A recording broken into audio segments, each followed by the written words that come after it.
السلام علیکم ورحمۃ اللہ وبرکاتہ۔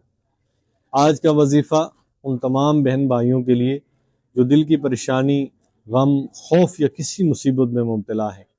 یقین مانیں اگر آپ یہ چھوٹا سا قرآنی وظیفہ روزانہ پڑھنے کا معمول بنا لیں تو ہر دکھ، ہر رکاوٹ اور ہر مصیبت اللہ رب العالمین خود بہت دور فرما دیں۔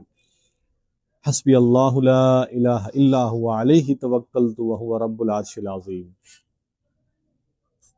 میرے لیے اللہ کافی ہے، اس کے سوا کوئی معبود نہیں، میں اسی پہ بھروسہ کرتا ہوں اور وہی عرش عظیم کا مالک ہے۔ اس وظیفے کو کرنے کا طریقہ یہ ہے کہ کسی بھی فرض نماز کے بعد صبح و شام 7 مرتبہ یہ آیت پڑھیں، پھر اپنے دونوں ہاتھوں پر پھونک مار کر پورے جسم پر پھیر لیں۔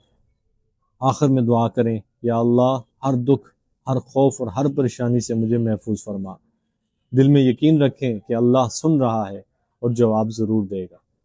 اس کی فضیلت یہ ہے کہ یہ قرآن مجید کی مجرب ترین آیات میں سے ایک آیت ہے۔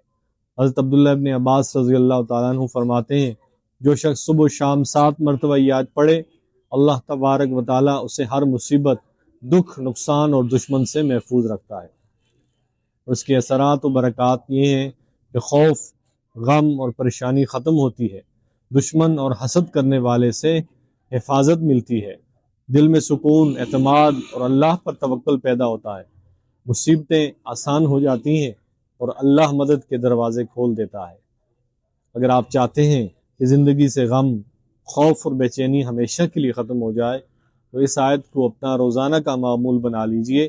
اللہ تعالیٰ آپ کے دل کو سکون دے، آپ کے لیے راستے آسان کرے اور ہر دکھ کو رحمت میں بدل دے۔